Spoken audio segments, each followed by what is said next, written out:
That's good. Okay, so this week what we're going to talk about is following up what we did last week, and I'm going to start talking about, first of all, give you a little bit of a history of different interface technology so you can see sort of how it's evolved, and then I'll give you some more case studies of how to do prototyping, and then we'll also recap a little bit from last week. But before I go forward, does anybody have any questions from last week's lecture? Nope. Okay, so that's cool. So a little while ago I went to the Computer Museum in San Jose in the States, and it's an amazing museum to go to if any of you have the opportunity to go to San Jose to the heart of Silicon Valley, then you will see an incredible set of computers, and this is one of them. This is the they have parts of this computer, not the whole computer, but this is the UNIVAC computer, which was one of the first computers from 1952 or something, I think. This is another computer I came across, which was called the Z25. It was a German computer built in 1956, and it had 64K of memory. And you can see they've got this typewriter input for the teletext and this kind of rotary phone dial here. So actually it's a really interesting example of how when you're kind of going through this transition phase of technology, you appropriate other interfaces that are around you. So people at the time already knew how to use typewriters, so they used a typewriter for input, and they already had rotary phone dials, so they had that for number input on the side here. And then this bar here, I guess this is the printer output probably or something. So you can see the computers have come a long way and since then. So this is a tablet from a couple of years ago. I guess you could replace that with an iPad now. But so we've come a long way from the 64K machine. Actually, the Z25, I think it cost 40,000 euros. So in today's money, so it's $80,000. And you know, you've got a device like this. So part of that is, of course, because of Moore's law, and this is a graph of Moore's law. I guess you've all heard of Moore's law. But basically, the number of processors on a chip double every 18 months. So this is a logarithmic graph, so it's a nice straight line. And the reason why they keep on having this increase is because of new generations of technology coming in. So 100 years ago, there was a lot early computers or mechanical calculators were well, basically used mechanical cogs and machinery to do work. In the Computer Museum, they had a differential calculator where they had this amazing set of cogs and everything that would automatically calculate differential equations. And then you had relays and vacuums and transistors and so forth up to the microprocessors of today. So because you're getting these every 20 years or so, you're getting a new generation of technology. It allows you to keep on going up this curve of Moore's law. Just applied to transistor. It does, yeah, that's right, yeah. So of course, but you can still go backwards and look at the. Well, not really, but yeah.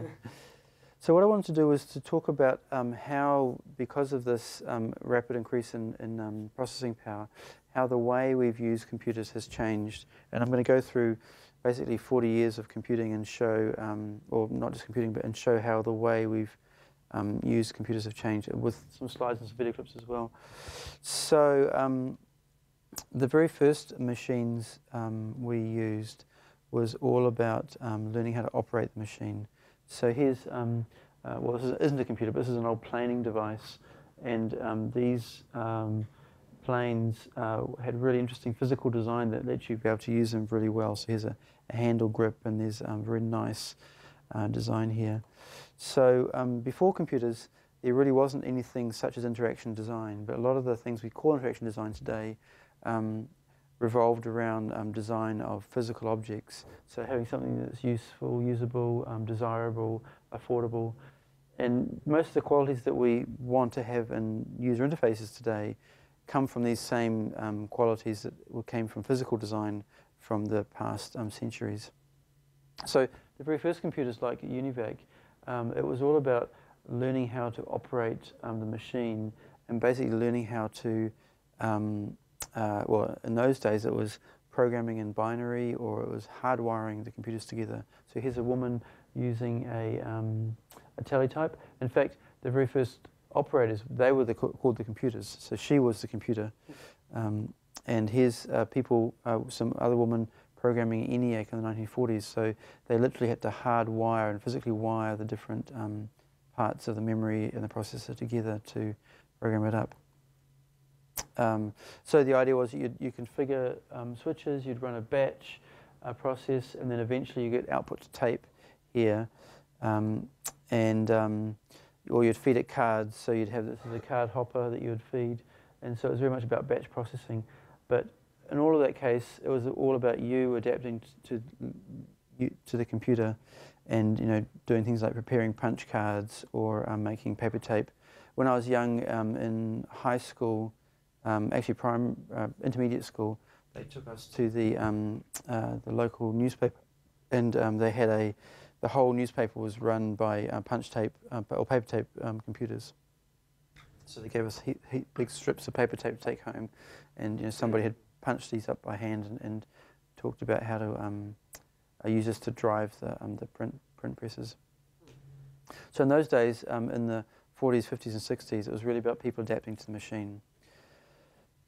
But then in 1962, there started to be some changes made, and this is the very first computer game. This is called Space War, and it's these two guys are standing by an oscilloscope, and essentially driving this game. And it's the game basically involves there's a black hole in the middle of the screen and two spaceships, and what you can do is you can try and use the thrusters to keep yourself from being sucked into the black hole, and at the same time you can launch missiles at the other ship.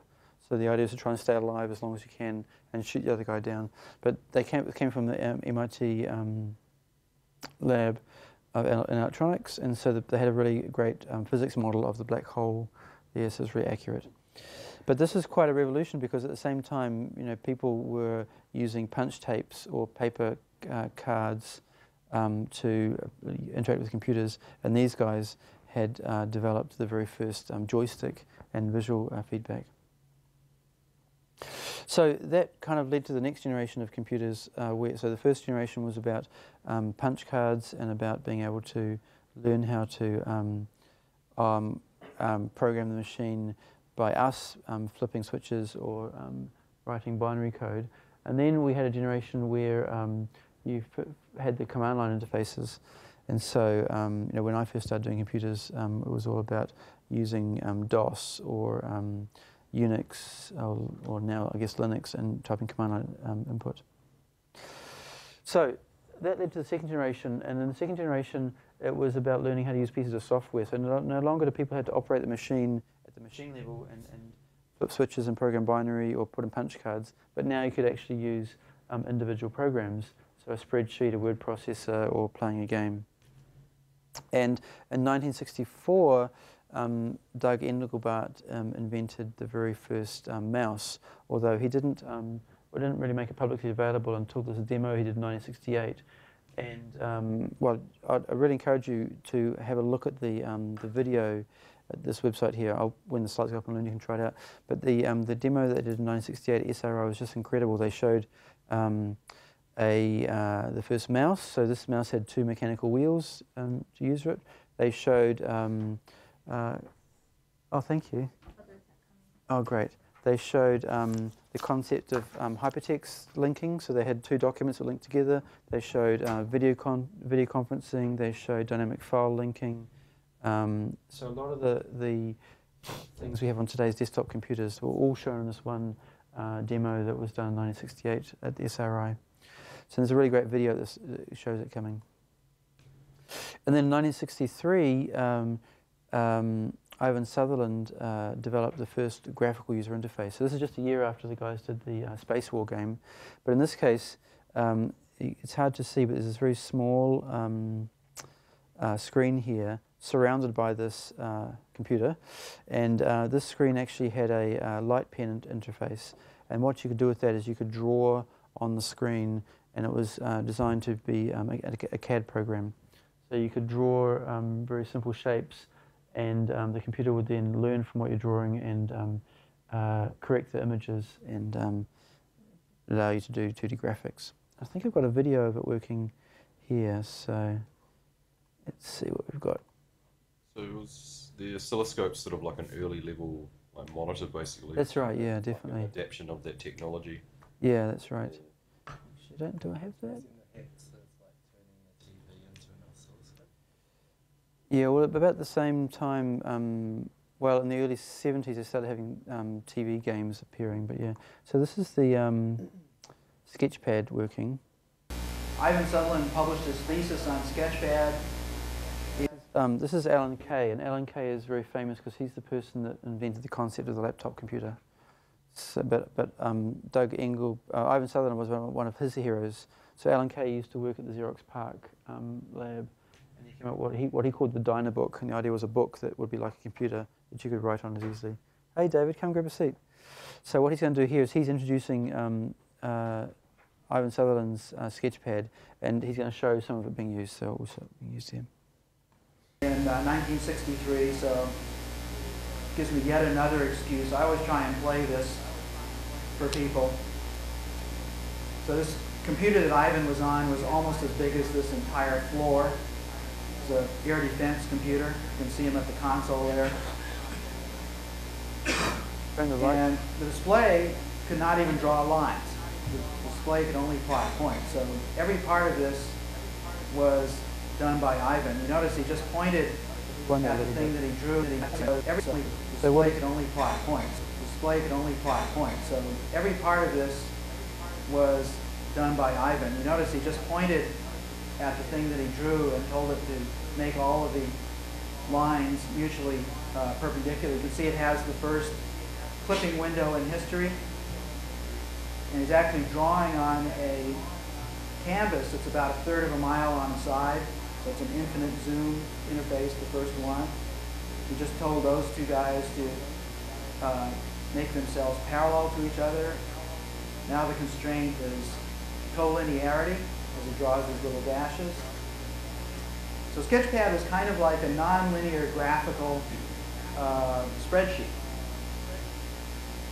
And they gathered together and was constantly exercising both the direct things that you did and the indirect rules. Can you put the light back on again, please? Thanks, Rick. So I won't show the whole video, but you can go to the URL there and you can watch the whole video. But it was quite a revolution at the time because everybody else was using tape and punch cards, and he's now got a light pen interacting with this graphical user interface. And then in 1979, Dan Bricklin wrote VisiCalc. And VisiCalc was, in some ways, the first killer application. So the idea was to build, it was the first spreadsheet. So he copied the look of the ledger books that accountants had at the time. So he had rows of numbers. And but what he did is that he wrote software so that the numbers were automatically added up as you put them into the rows. And then you could do simple equations and mathematical equations for each of the cells. But it was hugely popular, and it ran on Apple II, so this is a screenshot here. And in fact, at that time, many small businesses bought the Apple II specifically to run the software because they could then run their whole business on that. So it was the first killer app because it was an application people had to have, and they bought the software because of it. Yeah, true, and the hardware, yeah. And then we had early writing interfaces. This is the first word processor called WordStar, one of the first word processors. So it's not really a WYSIWYG processor. You type your text in here, you input different formatting commands into the text, and then you have to render the text out a little bit like TeX or LaTeX, and you'd find the final output there as well. So, and that was in the second generation of user interfaces. It was all about learning how to use specific pieces of software. The third generation was about creating or performing specific tasks. So in this case, when you perform a task like creating a brochure, that might actually involve several pieces of software. So you might want to have, great, thank you, and I guess just have the color one now. Then it's a password. Oh, no, I don't. Okay, great, thanks. One option might be to make screen snapshots, but that's too hard because there's 10 pages. Yeah, otherwise I can make the document, I can share the document online and they can read it but can't print it. So yeah, okay. So the third generation was about performing tasks, and when you perform tasks, you typically had to involve several programs. So to create a brochure, you'd have to do some text editing as well as some image editing and then some layout as well. So in this case, you wanted to have a computer let you do many tasks at one time, and that led to a revolution in user interfaces, which is from here.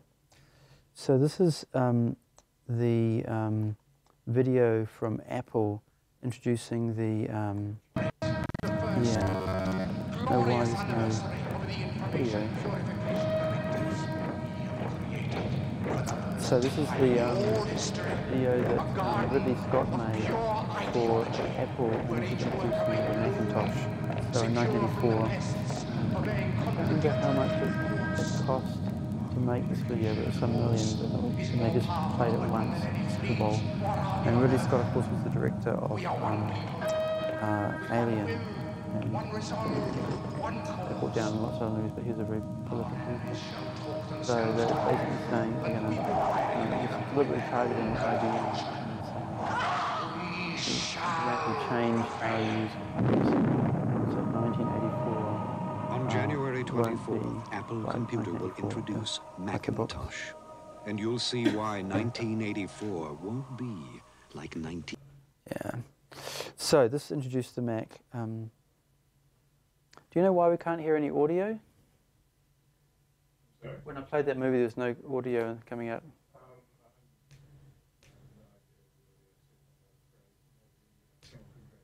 Okay, well, we'll see what happens in the next clip. We'll see what happens. So anyway, so the Mac dramatically changed how you used computers, because now it had this graphical user interface, and that brought the Mac. And what that meant is that you could do multitasking on the screen. Actually, there's a couple of other clips I wanted to show you as well. It kind of relates to that same time frame. So one is the Xerox. So the Mac interface was copied from the Xerox Star. So inside the Xerox lab at Palo Alto, they developed an amazing amount of innovation. They developed the first Ethernet, the first laser printer, and they also developed the first graphical user interface. And I can show you a little bit of a video of that.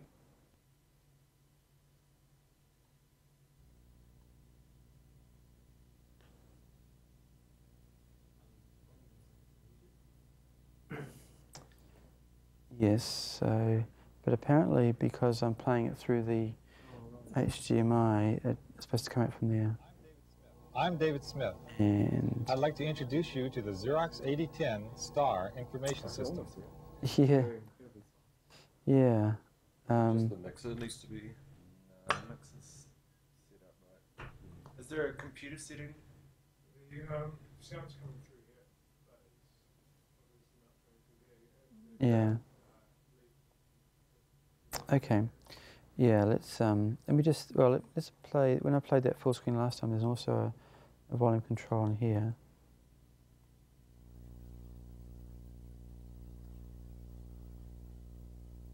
You want me to go to Wireframe? Let me just see. I'm David Smith. I'd like to introduce you to the Xerox 8010 Star Information System. Go and grab Lee, that'll be great, thanks. Just want to see if we can get the... That's weird, it was working for the video clip before, and then not this one. Yeah. Did the volume work on the video before? It worked on the Sketchpad one, but not the Apple one. But I've got a question around. So I'm not sure why. So we're playing some video, and then the volume comes out to the HDMI. But 2 videos ago, we played the Sketchpad video. It was fine. This one you can. This is a new computer designed for office professionals. It consists of a processor, a large display screen, a keyboard, and a pointing device called the mouse. Stars are normally connected together by the Ethernet local area network.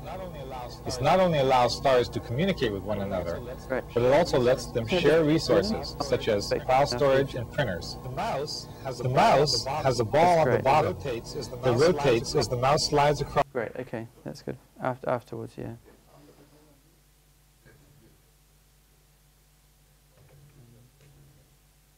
I've got a question around like so Apple have obviously targeted IBM, and you can sort of see that that's what they're doing. Yeah. Is there any like breach of like rights, or you know? Well, there was there was a lot of controversy around.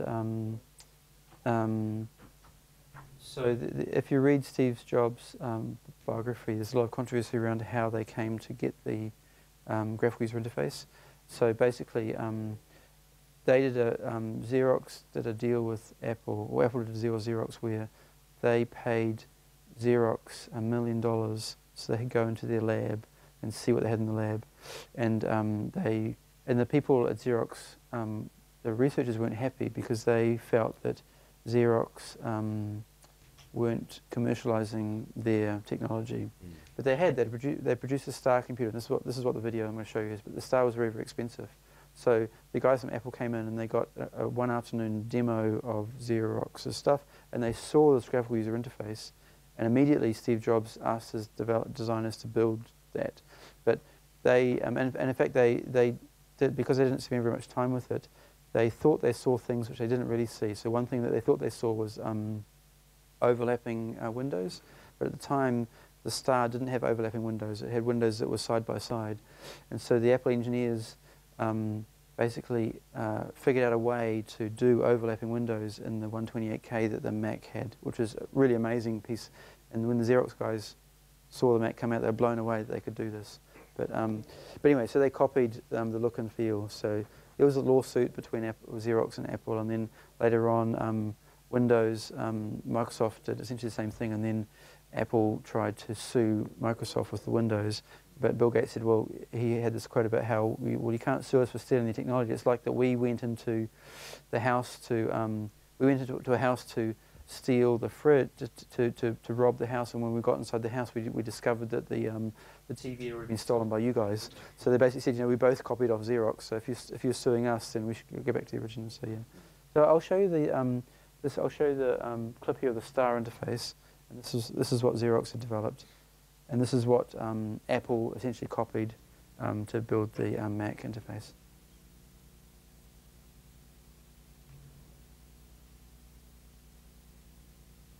So you see it's 84. So this is the year of the Mac coming out. I'm David Smith. I'd like to introduce you to the Xerox 8010 Star information system. This is a new computer.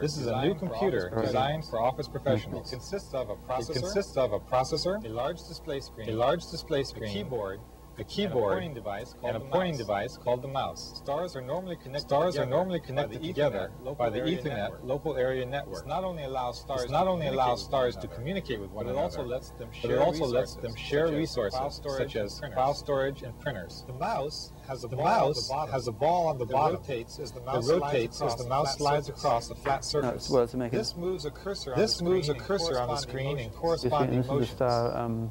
It has two buttons on top that can be sensed under program control. You can use these buttons to specify objects and destinations for commands. The keyboard consists of a standard typing array and three groups of function keys. The left group contains the generic functions: delete, copy, move, and show properties. These four are used throughout the example. For example, you use the same function key to move a character in text, a line in an illustration, a fraction in an equation, or a document in a file drawer. The top group of keys consists of common text formatting functions, making text bold, italic, underlined, super or subscripted, or in a larger or smaller font. The right group of keys consists of miscellaneous functions for getting online assistance, defining and expanding abbreviations, stopping ongoing operations, and others. The display screen shows your working environment. We call this the desktop. It is an electronic log for an office. On the screens are small pictures or icons representing familiar office objects. This turned black because I pointed to it with the mouse and clicked the mouse button. We call this selecting the object. Selected objects highlight in reverse video. You can then operate on the selection with the delete, copy, move keys, and other keys. Let me select some of the other icons on the desktop. This is a folder, a records file, a file drawer, 3270 and teletype terminals, printers, and in and out mail baskets. Using the Move key, you can arrange your desktop in any way you like.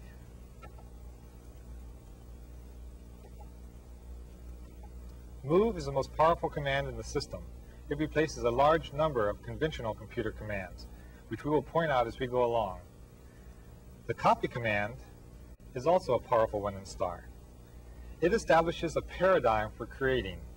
In order to create a new document, for example, you copy an existing one. Typically, STAR users construct blank documents to act as form path sources for new ones. Making a copy of one of these blank documents is like tearing a sheet off a pad of paper. The ability of users to make their own form paths is an example of the user tailorability built into the system. The Show Properties command allows you to display and change the properties of an object, such as the name of an icon. We will discuss properties later. In addition to moving, copying, deleting, and showing properties, you can open an icon to see what's inside. You do this by selecting the icon and pushing the Open key. The enlarged form is called a window. Every icon has its own window. This is a document window, displaying the contents of a document. One of the icons is called the directory. Very innovative and novel, but it wasn't a huge success in the market because it was so expensive. It was about $10,000 for each one of these, and they were really pitching at the upper level executives, whereas Apple was the opposite, where they were pitching at a consumer level machine. So that kind of changed, as I said, with the Mac, and with the Mac had a multitasking operating system, so you could have several things working at the same time, and you had the graphical user interface, so that quite dramatically changed how you could use the computers. And then we get to the fourth generation, which is more about trying to use computers to change or support your life experiences. So, for example, one might be to immerse yourself in a fantasy, so that could be playing a computer game, and then in order to do that, there could be a lot of different tasks that involves with the game, or composing music, or managing a household, or so forth. So in this case, when you start getting to this point, you have to think about how the computer becomes part of a whole set of tasks in your everyday life. So this set of slides here talk about what the notion of interaction design is. So, if your main concern is what's happening on the screen, then that means you probably belong to an artist, or you're probably an artist or an engineer, as opposed to an interface designer who's concerned with the person in front of the screen and how the person interacts with what's on the screen. But then you can also look at that over time, and that's really what interaction design is about. It's about designing your interactions with the technology over a period of time. And most importantly, designing it in the context of kind of a conversation. So as you start interacting with the computer over time, you're basically having some sort of conversation with the machine. And so today, when we start doing interface design, what we're trying to look at is design to support a person's activity and context. So this is the typical different situation. So here's a woman who's trying to look at her address book, and at the same time, and she's got a phone there, she's trying to look up a phone number. At the same time, she's balancing her baby on her knee and got other stuff around her. So if we're trying to design technology, we've got to think about how it's used in the context of everyday use.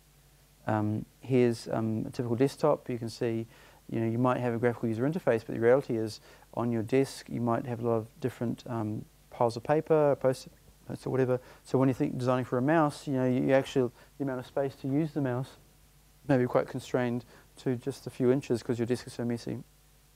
Or here's a person trying to use a phone in the context of use as well. So what the current generation of technology is really at this generation now here, where we have to consider interface design in the context of everyday use. And what's the emerging generation of technology is all about connection. And so when people are designing interfaces now, they're thinking more about not just the context of use of an individual user, but how you can connect to new people. So designers are very used to designing for individuals, and Christoph's been giving some lectures about color and font and how to lay out designs for individuals, which is fantastic. But when we start designing for individuals, oftentimes the machines stay the most prominent, and it's the machines that we're thinking about, or the screens of the machines we're designing for individuals. But now machines are starting to connect together, and we have to think about how we can design for connecting people through the machine. And if we do that, the technology has to go to the background, and it's the connections that go to the foreground. And so now we have to try and design for communities. And that's when you start looking at, you know, if you're thinking about things like Facebook, where you've got 800 million people connected to through the network to each other, how do you design for that as opposed to one person using a piece of technology? So we've kind of got this new emerging interaction design discipline where we're trying to design for collaboration and connectivity and communication. And that's going to be leading up to the next generation of technology, where it's all about dynamically enabling interfaces together. So where we're at now is kind of in this green band right now. It's about connectivity, and the emerging technologies are coming out here about being able to dynamically create those connections. So we've moved from, at the very beginning, at this point here, it was about us learning to operate the machine, and now it's about the machines adapting to us and becoming invisible and helping us in some ways connect and become more human in many ways. So we've gone from we're adapting to the machine to our environment and tools adapting to us as we move through time. So you can see as Moore's law's gone up here, it's changed the nature of the relationship between the machine. So in the 1950s, it was about learning how to operate the technology. In the 1990s, it was about the technology creating experiences for us. And now it's about the technology adapting to us and being able to learn from us. Human equivalence. Yeah. So here's a screenshot. Does anybody want to have a guess about what year this has come from? 1982. 82. It's pretty close. And it's the, in fact, it's exactly right. It's the, this is from the, yeah, this is from the Lisa. So this is the precursor of the Mac. So the Mac was the first successful, I guess, graphical user interface, but the Lisa came 2 years before that. And this had 2.7 megahertz clock in it. And so this is 30 years old now. But you can see it has a lot of the same elements that my OS X interface has now. It's got overlapping windows, it's got a graphical user interface, it's got icons, mouse on the desktop. So you can see that my laptop is basically 1,000 times faster than this computer from 30 years ago. But you'd be pretty hard pressed to say that my system was 1,000 times more usable. So what we've basically seen happening is you've had this very large increase in processing power, but you've effectively got this kind of tailing off of ease of use. And what it means now is that we've got a lot of surplus processing power now. You know, when they developed the first Macintosh, it took all of the CPU power just to draw the graphics on the screen. And they actually ran up from a single floppy disk, and it was a really amazing technical achievement to be able to do that, and we have to load files and so forth. But now that's really easy, and so now we've got all this surplus processing power, which what it means is that we can now change how we use computers. And so we can do things like having computers that have speech recognition or have gesture recognition or run complicated artificial intelligence software, and because of that dramatically change how our relationship with the machine. It also supports large amounts of multitasking. Yeah, definitely. So this gets back to what I was talking about before about the product no longer being the basis of validated experiences. And so last week I talked a lot about interaction design and about the experience of interaction design. I want to skip through a couple of the slides that I showed last week and then go back in a bit more depth. But I had, actually one more video I forgot to show you was this one here. Oh, this one here. So this is a video clip advertising the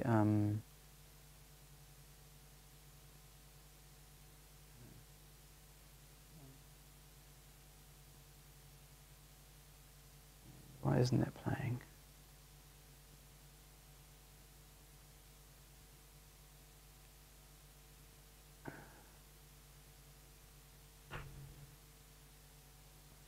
That's really strange.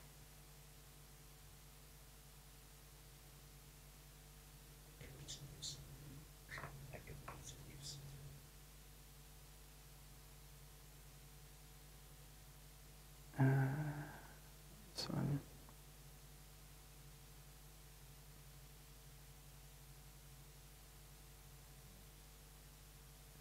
Okay, then I'll try playing it with good time. Okay. So this is the 1983 ad that Apple made for the Lisa computer. So I showed you the Lisa just before, the 2.7 megahertz. But it's interesting watching this ad to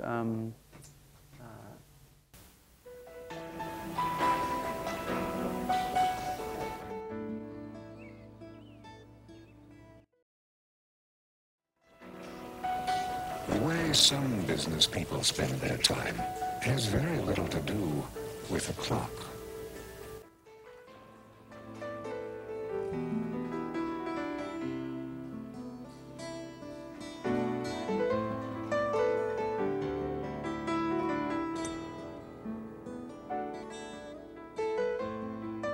At Apple, we understand that business as usual isn't anymore. That's why we make the most advanced personal computers in the world. And why soon there'll be just two kinds of people. Hi.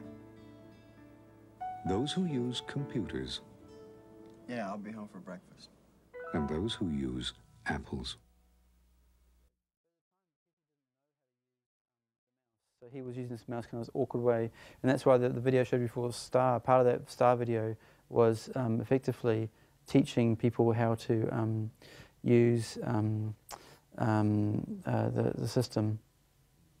So he's really come a long way, and hopefully you can also see the importance and the value of interaction design. Let me just skip through a little bit. Just to refresh your memory from last week,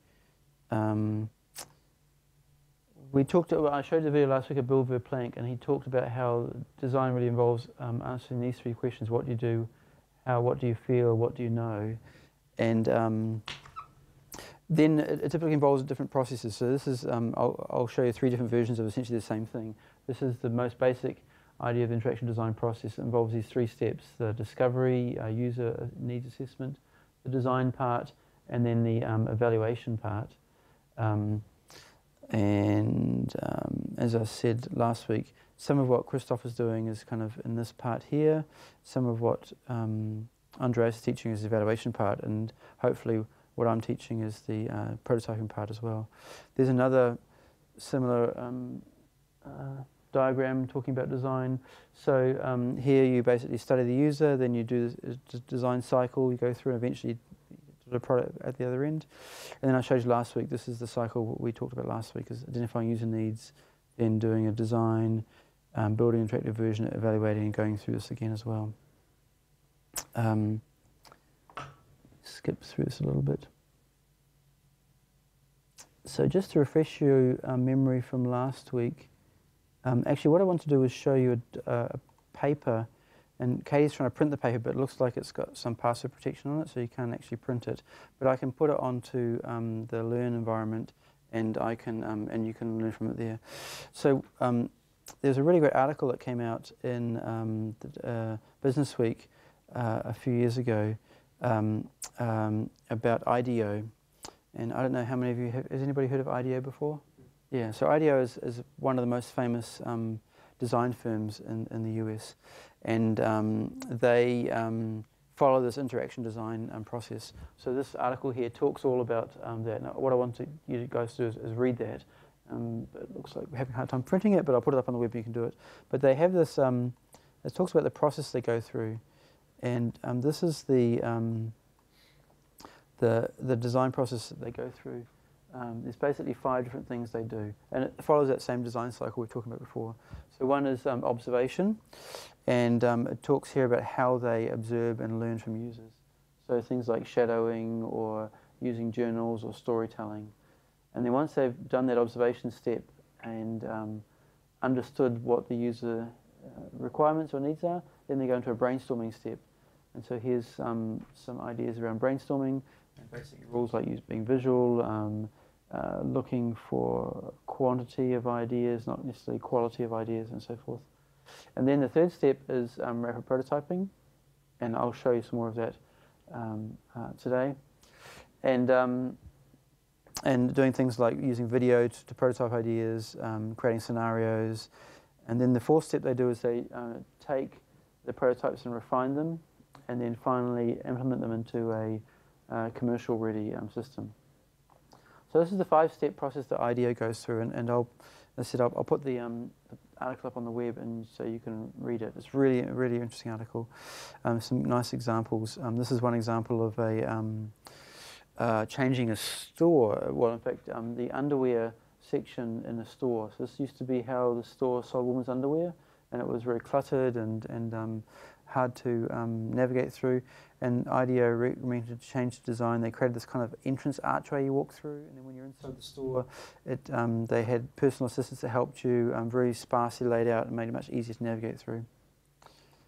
And then they had some other examples of shopping trolley they designed and so forth.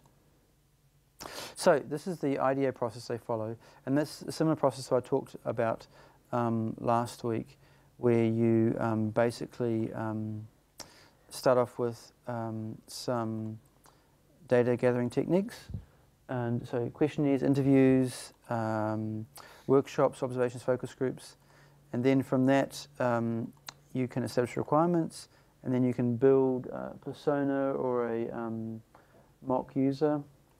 And we talked last week about Gunter, the ad guy, who was going to travel to be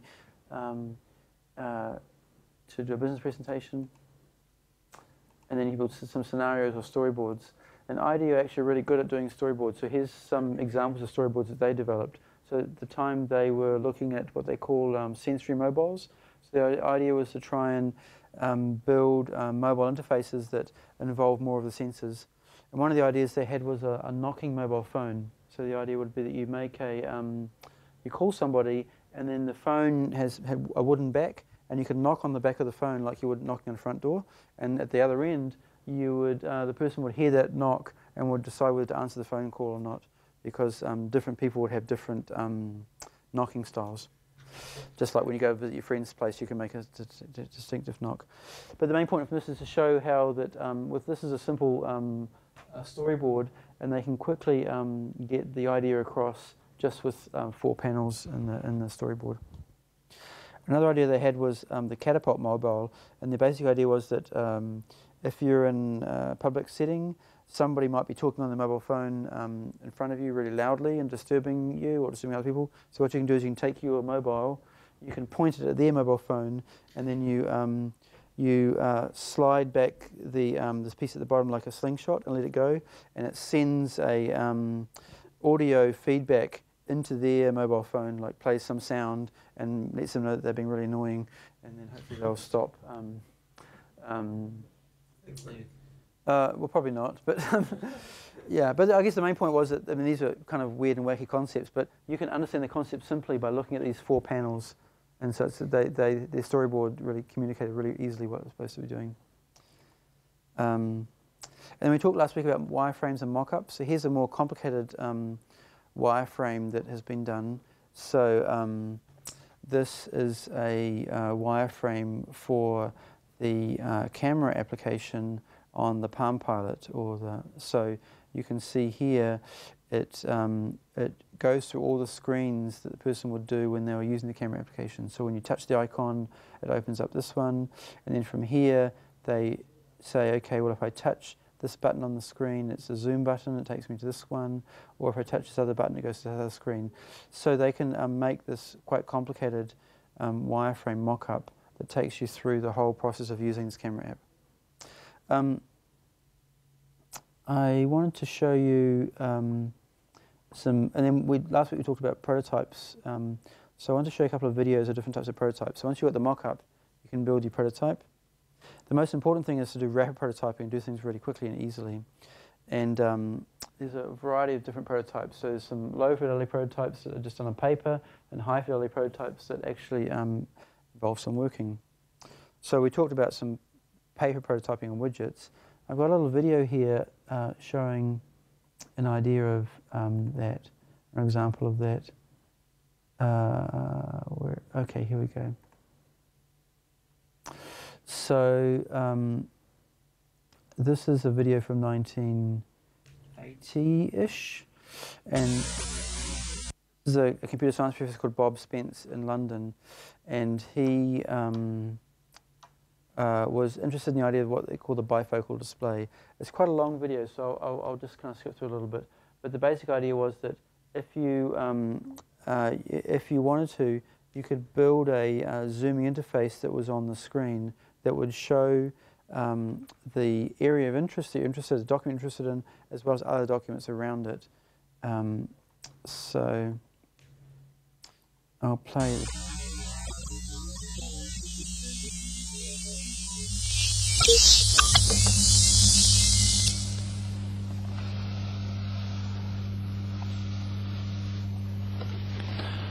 I'm reading my morning newspaper. I'm reading it through this window, which is 1 column wide and a few lines high. You may feel that this is rather an eccentric and ineffective way of reading a newspaper, and of course you'd be quite right, because all the time I'm looking through this window, I would be asking questions such as, how many articles are there in this column? Are there any interesting photographs? What other articles are there?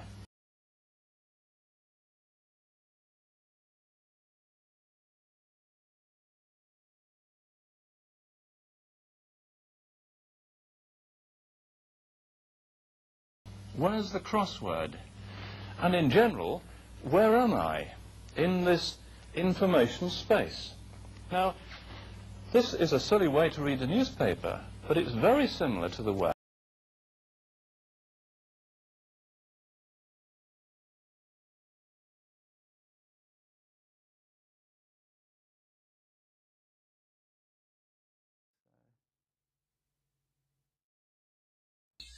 in which we use a conventional visual display unit to look at one item of information in a large information space, whose periphery we could probably only just see if it was printed on the same scale as a newspaper. Now, this technique of windowing has many disadvantages. Perhaps the principal disadvantage is the absence of any context. I do not have a bird's eye view of the information to help me to decide where to focus my attention. Windowing on a particular item masks all the remaining items.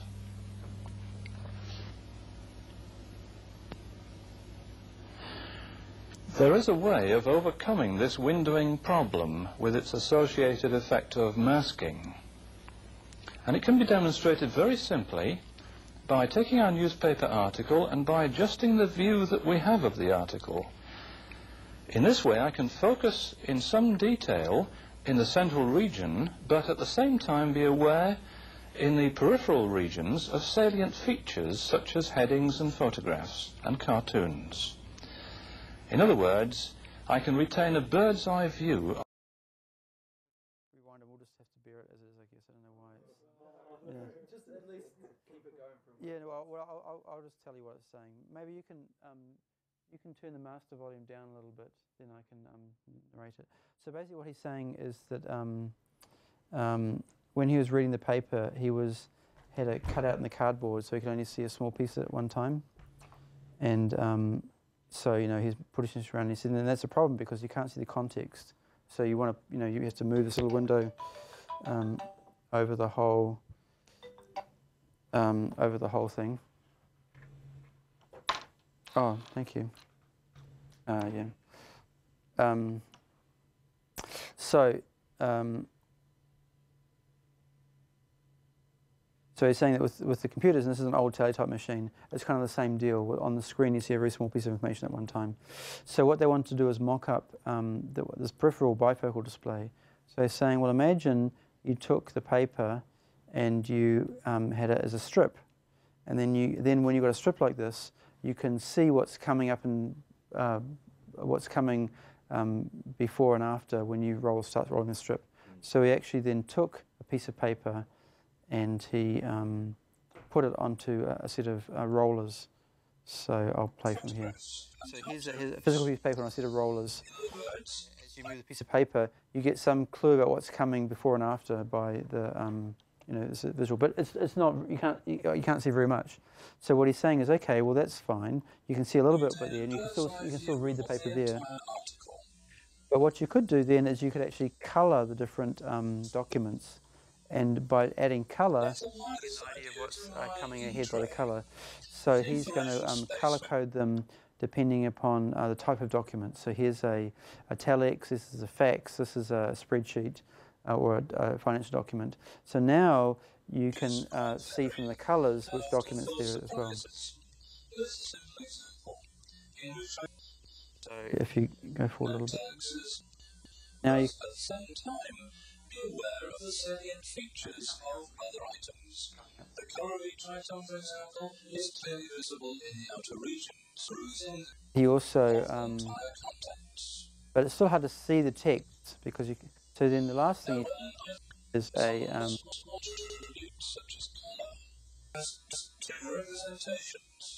later. Processing and HTML. Resolution image and low resolution image where we only need to recognize perhaps. So if we take this representation now we and thread it into this. You know, you can easily read the the colour as well. Easy way to know what text there is coming up here as well.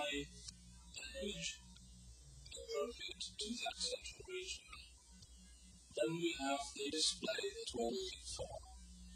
We can read that single region, but we are still aware of other items that are available in my in tray.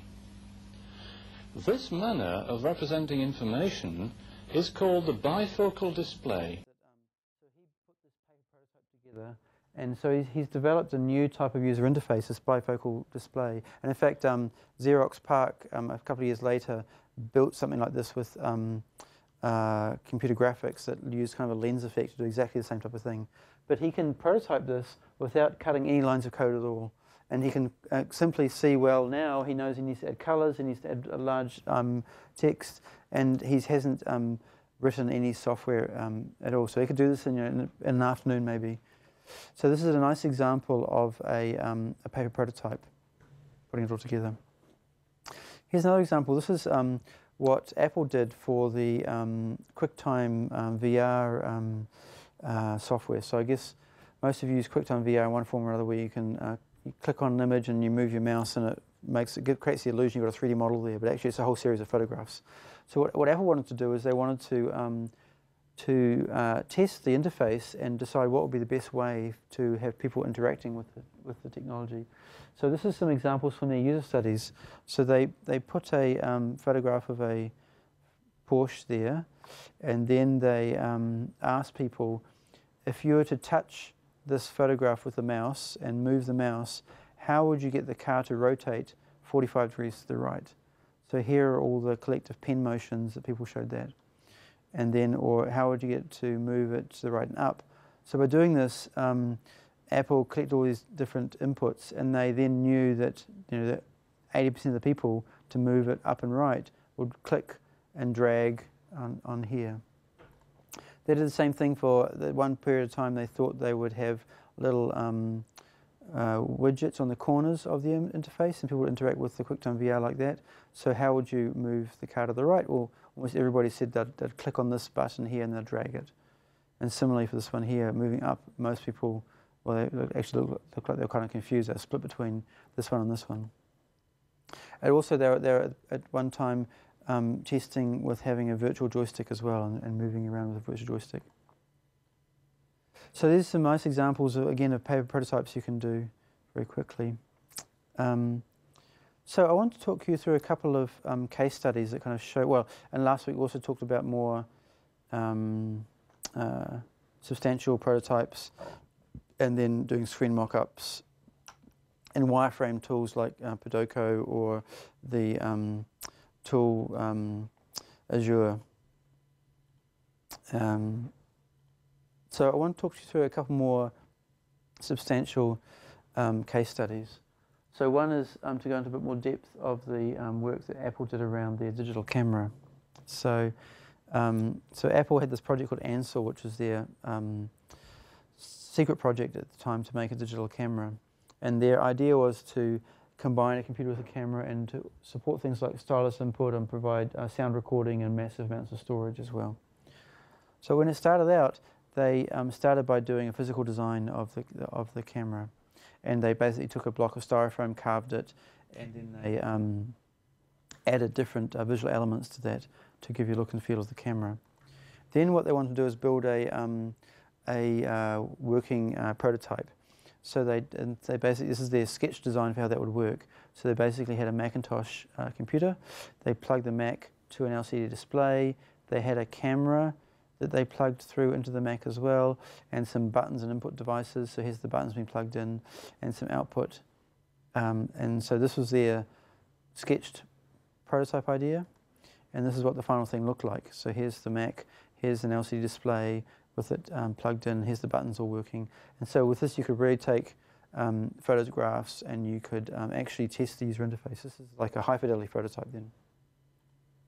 And then from that, they went to different form factors, and they tried to, again, drive it from the Mac, but they had these variety of different form factors that would contain the LCD display and the cameras. And this became the more polished prototype, and then this was the final system that came into the market. So the QuickTake 100. In fact, I used this. This was the first digital camera that I used. It was a 2 megapixel camera, and it I think cost around $400 to $500, so it was very expensive at the time.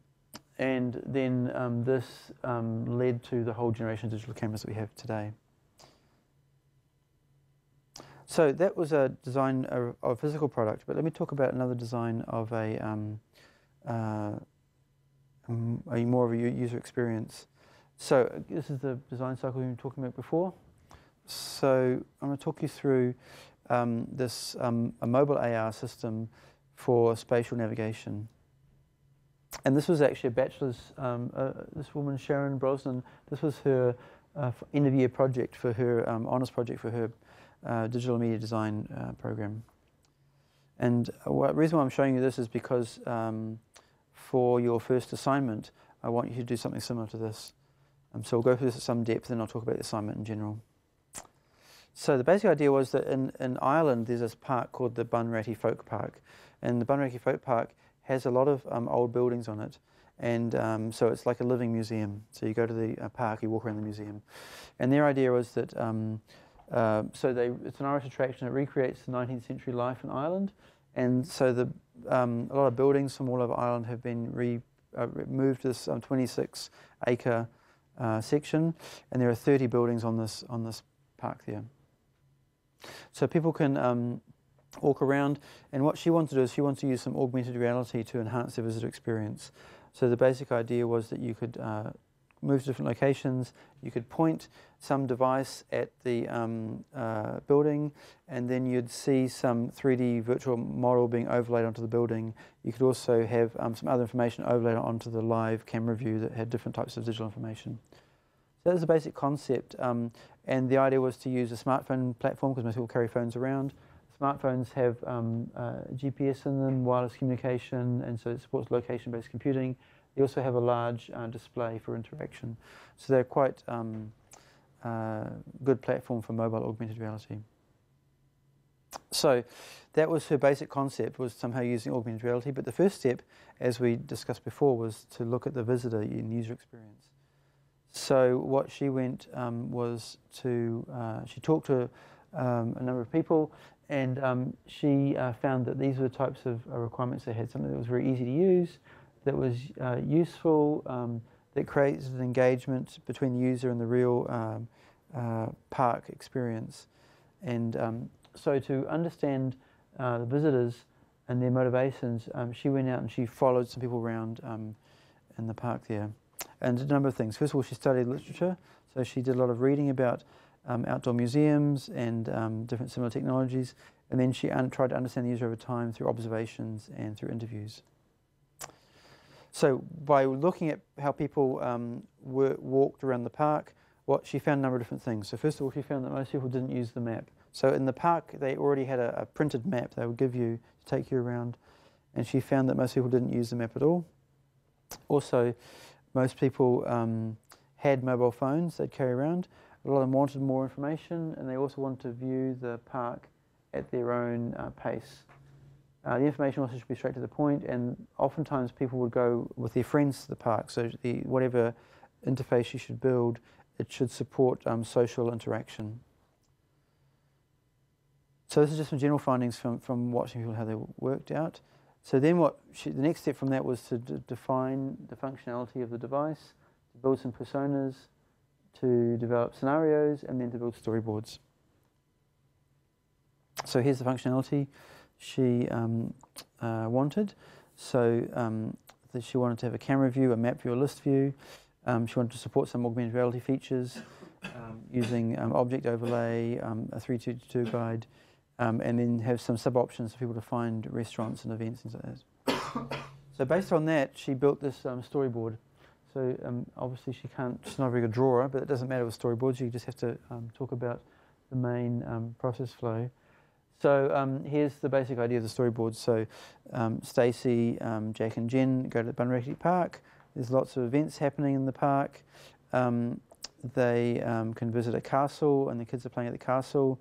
And then from some device they've got in their hand, they can pick and look at other events they want to go and visit. And they can also look at the castle, and overlaid in the real castle there's some sort of augmented reality pop-up that tells you a bit of history about the castle. And then from the events listing on the device, they can pick what event they want to go to.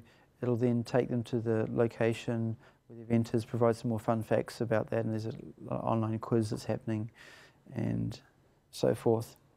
And then when they go to this building, they can see a 3D model appearing, and an augmented reality character appears and tells them a story, and it engages them with the game, and they can start playing the game as well.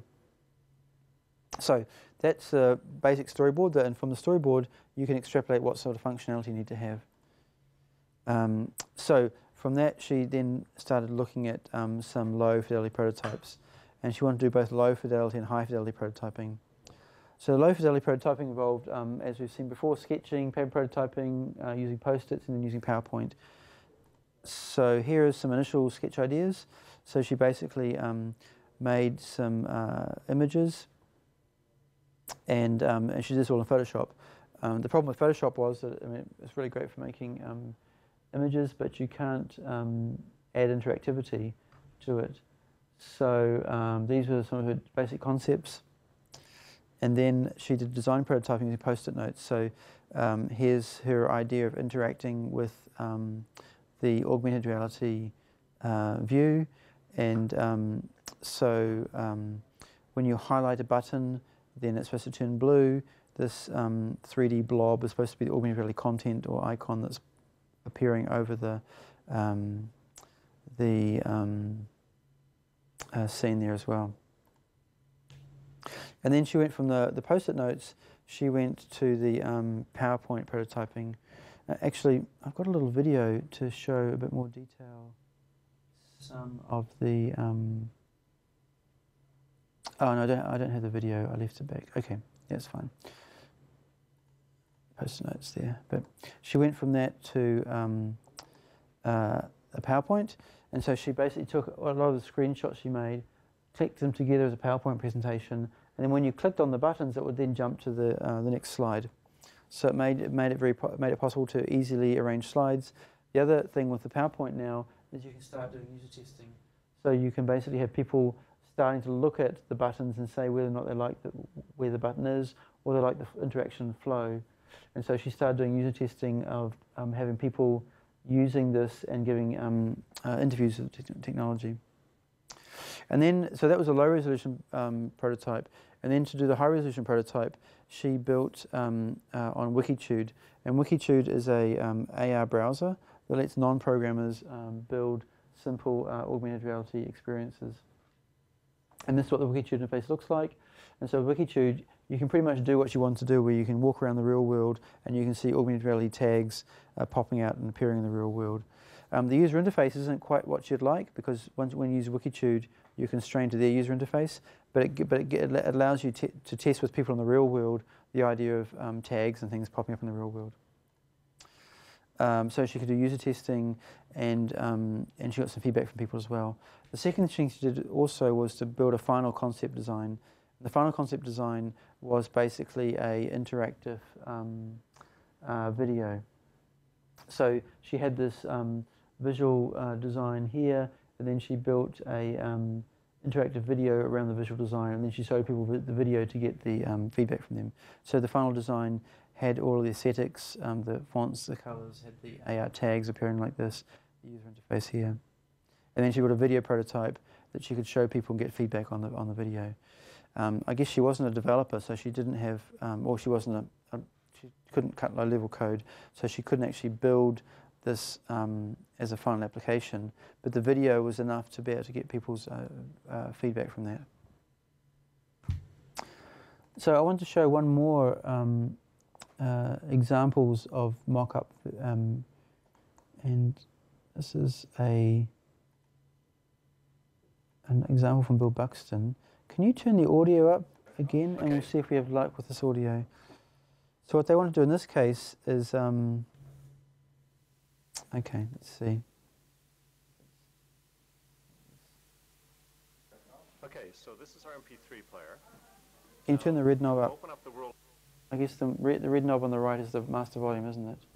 So if you slide it up a little bit. So what they're trying to do here is develop a new type of MP3 player, and the idea is they want to prototype it really easily, quick and dirtily, and they've used the Arduino hardware to do that. And I guess you'll learn more about Arduino. Well, you know about Arduino, but you'll learn a bit more over the coming days.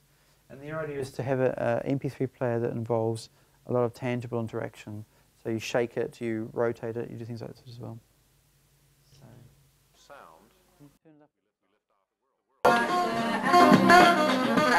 And we can make it softer by bringing your hand over top.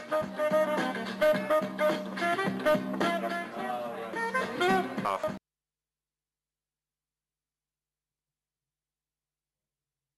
I'll start it again. Okay, so this is our MP3 player. Now, to open up the world of sound, we lift off the world. And we can make it softer by bringing your hand over top.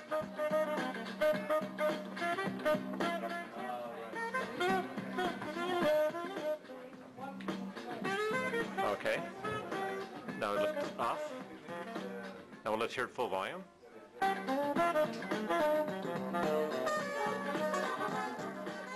Okay, now. So when you had the, I mean the they had this kind of globe there, and they said you open up the world of sound by taking the globe off. But essentially, by having a light sensor hooked up to your Arduino, you could turn on and off. You could change the volume of the MP3, and then when you put your hand over the top and take it off, you could change the volume as well. It was like at a party, and like everyone had a class. Yeah. That you could do that for, and then That's pretty cool. control sound. Yeah, but no, pretty cool. Well, actually, there's a I'll show probably next week. Hiroshi Ishii at MIT Media Lab did something like that called the music bottles. And they're little bottles. And the idea was you'd record sound, you'd capture the sound in the bottle, and then you had this interface where you had these bottles on this test top with corks in them. And when you uncorked the bottle, you'd start hearing the sound playing. And when you had multiple bottles, that would start mixing sounds together. So it was a very beautiful, tangible interface. But I'll talk about that next week. But anyway, so you can see they've got this going. Now what they want to do is they want to have different tracks. And the way they play different tracks is by shaking and moving the device.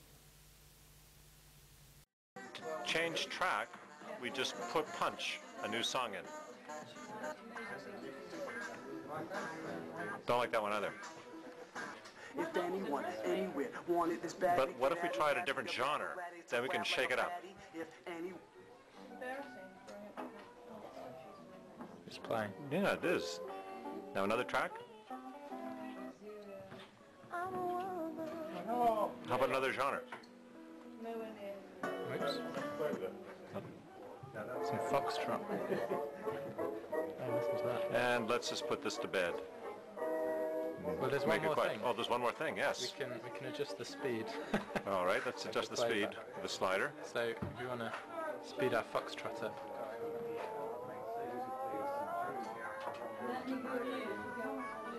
Fantastic. And we can also stop it and put it in reverse.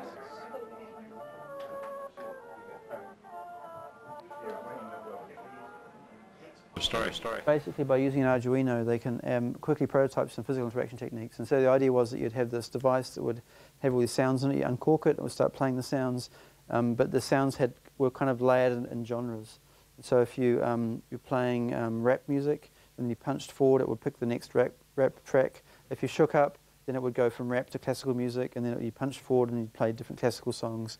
So it became quite easy for the person using it to have a mental conceptual model of how it would work. But it's a very nice example of a very simple physical interface that they could mock up very quickly. What I kind of like about that is it's sort of helping the user build their own model of on the system rather than relying on the screen. Yeah, sure. No, that's right, yeah. Definitely. And we'll talk about that a bit more when we start talking a bit more about the Arduino space. So what I've shown you is I've gone through it in some depth this example case study of the design case study for the Bunratty Park. So what I wanted to do is for your assignment is to do something similar, but around a project we've already got going on here in the lab. And the project we have here is this work we're doing on the CityView AR project.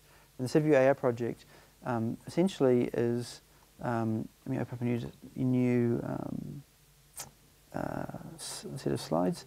The CityView AR project is essentially, here we go, an outdoor augmented reality application for seeing the buildings in Christchurch back in the real world. So I think some of you have seen this before, but I'll show you an example of it running, and I'll talk about what we want to do for the assignment. So here is it running now on a Android tablet. And you start it up, and when you start the application, it's designed to be used downtown, but obviously we're not standing downtown, but we can still use it, so we'll start it here. So the first thing it does when it starts is it says that you're not downtown. Do you want us to fake your location? And if we say yes, then it moves us downtown to the end of Cashel Mall. And then there's basically, in the application, there's 4 different views of the city. So this is the map view, and on the map view you can have, well actually I'll show you the slides here and then I'll show you the live demo. So there's basically, so the goal of the project is to view the buildings, the demolished buildings in Christchurch and put them back in place using augmented reality. So people should be able to walk through the city, hold this device up, or use this device to see what was there before the quake, and some history about the buildings. So there's 4 different views. There's a list view, a map view, an augmented reality view, and a panorama view. And then you can also, and in those views you can see buildings, and then you can touch buildings for more information about the buildings. So there's a history and so forth. So this is the list view here, and this is a list of, currently we have 110 buildings that have been demolished that we've got here. So you can touch one of these items on the list, and it opens up a history of the building. It also has icons here, so from this you can click this icon here to go to the map view, and this is a collection of photographs. So here's the map view, and in the map view you've got these 2D icons here, and you've got icons of different types. These icons here represent viewpoints, so if you want to you can click one of these and be transported to that viewpoint. These represent the different buildings, and they're coloured in different types. So these ones here are businesses, and I think these ones are hotels. So when you're in this view, when you touch one of these ones, then it opens up. So this is the cathedral. You touch the cathedral, it opens up the bottom here. You can touch this again. It takes you to a text file of the cathedral, and you can also go from there to a set of photographs about the cathedral as well. So that's the map view. And in the map, from the map view, you can also go to the augmented reality view, and the augmented reality view shows 3D buildings overlaid in the real world. And again, you can touch these buildings, and it will give you history about them as well. Also, from the map view, you can go to a panorama view, and the panorama view shows you an immersive 360 photograph of what the city was like right after the earthquake. So we've got the, we want to show the city as it was a day or so before the earthquake, so you can see all the buildings, but we also want to show what the destruction of the earthquake was like as well, so you can see it here. So let me show you a live demo of all those features. So here's the map view, and as I said, you can zoom a little bit. So here's all the buildings. This is Cashel Mall. I guess most of you have been to the Cashel Mall now, and you see there's really only 2 buildings or 3 buildings left that was there originally. Most of the pop-up mall has taken up most of it. So I can touch one of these. So this is the Zetland Hotel, and then if I touch that again, it provides a history of the Zetland Hotel, or I can click on here, and it provides a set of photographs of the hotel as it was before it was demolished. And you can touch this and it actually goes to full screen view. So that's the map view. You can also have a list view as well. So I go to here, then in the list view you've got a list of all the objects we have, and we can actually search. We can type them by hotel, you can search or whatever like here.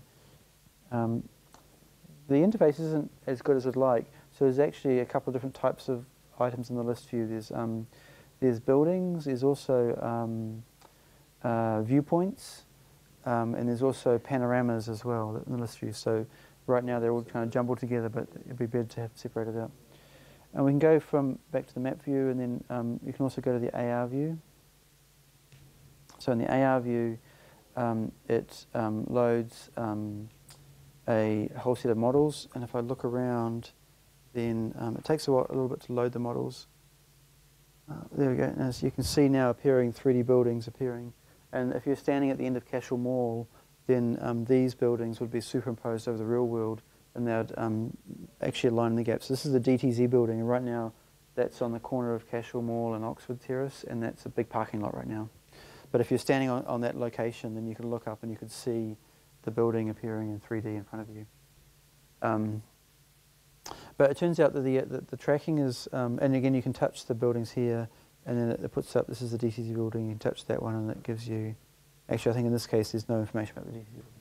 No? It would go to that one. But the tracking is kind of noisy, so because the compass can be basically accurate to plus or minus 5 degrees, if you stand at the end of Cashel Mall and look down the mall, the buildings don't exactly line up where they probably should be. So that's why we also added in this panorama view. So we have at these green points here, we've got panoramas. And if you touch one of these points here, then it takes you to the panorama, and you can touch again here. And after a long time, it's still loading it, okay. The panorama is quite memory intensive. So now this is a picture from inside one of the theatres downtown, and you can turn on the sensor, And now as I look around, I can pan around and see inside that panorama picture there as well. If I go back a little bit, so this one here, this one shows you, actually I think that panorama is in the wrong location. This shows you the Cashel Mall as it was right after the quake. So there's the mall there, and you can again click on this, and now you can look around, and you get a sense of what it was like. It's this picture there actually, a sense of what it was like standing in the mall right after. Oh, you figured out how to print it? Not quite. So Okay.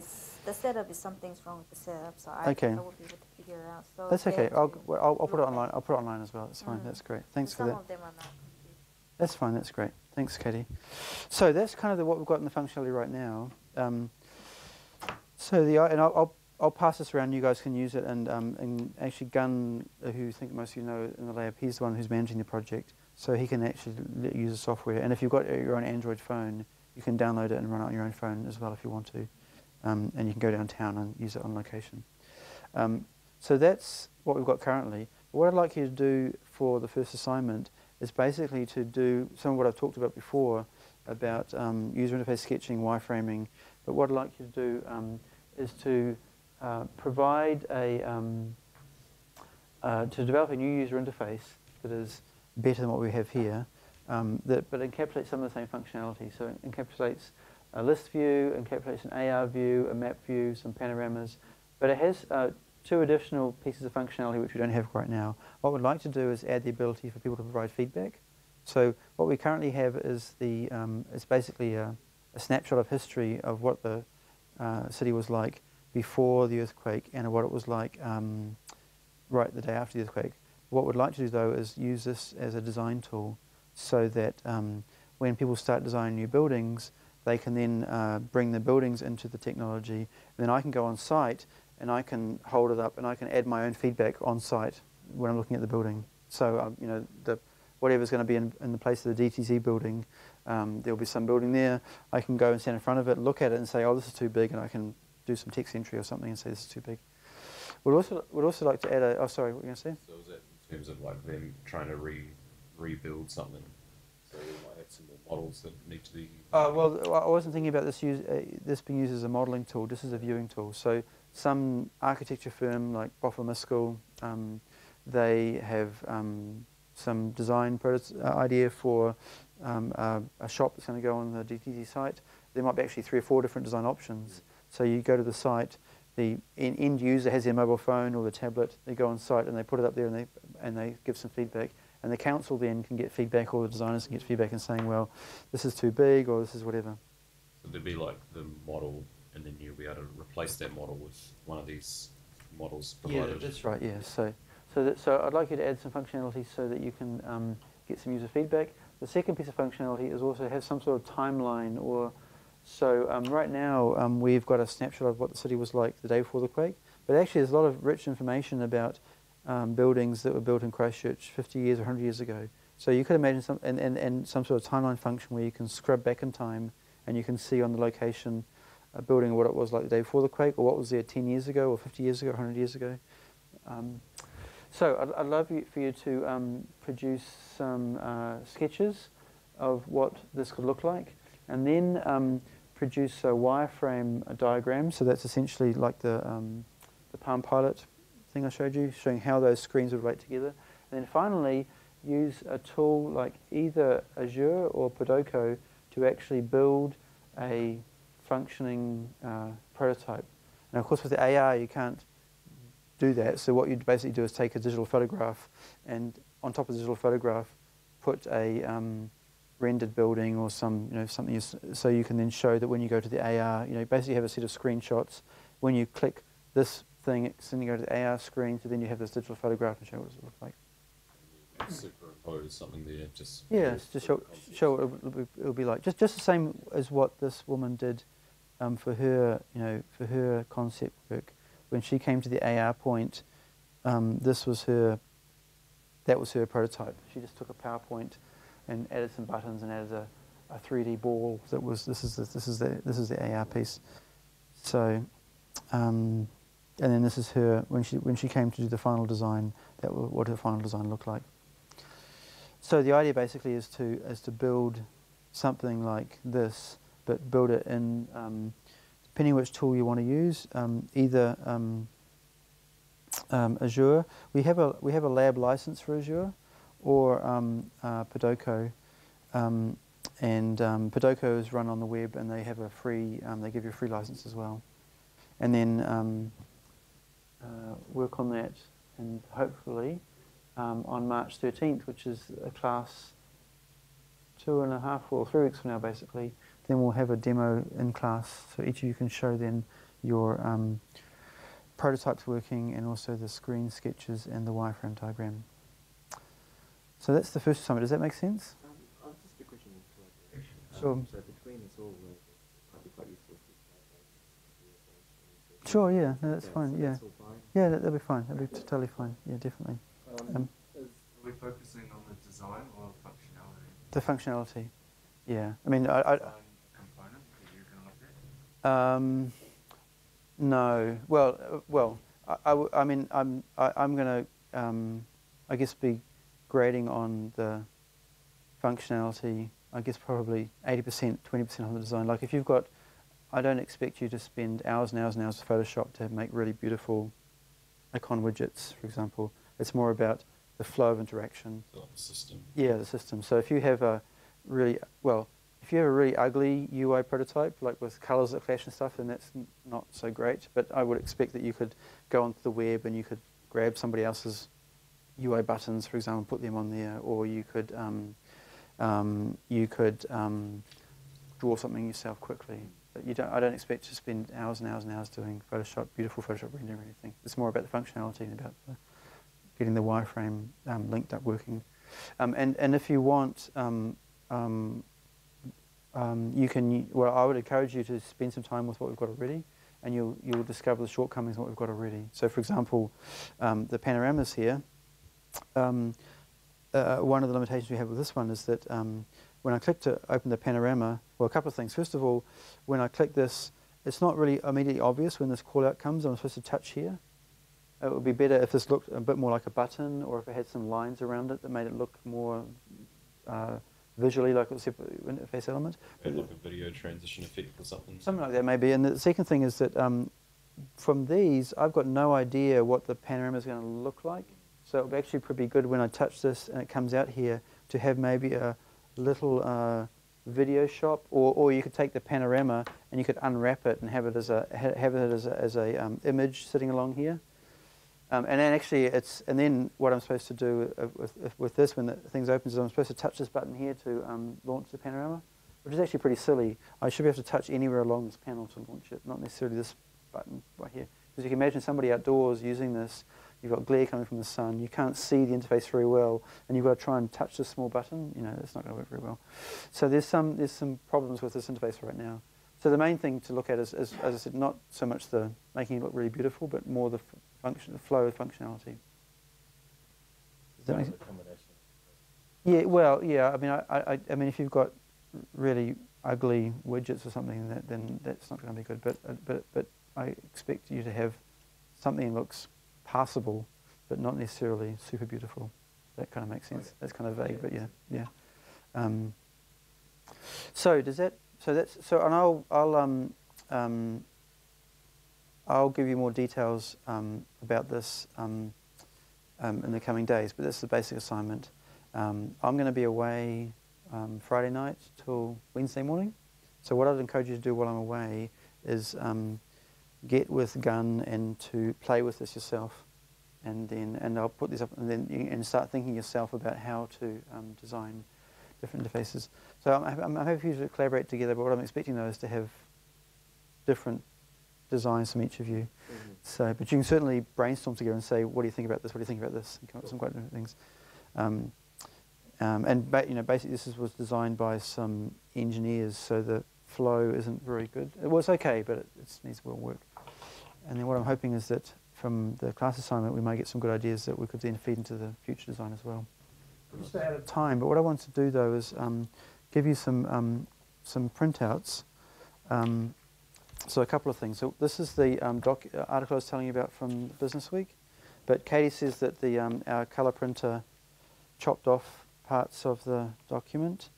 And I guess it's because they had this password-protected PDF file, so you couldn't actually print it. So I'll give you this, but I'll actually put online the file so you can read it online as well. But it's a really great article talking about how there's 4 copies, so I guess you 3 can, and then you can fight over who gets one. But I'll put these on. I'll put these on Learn as well, so you can get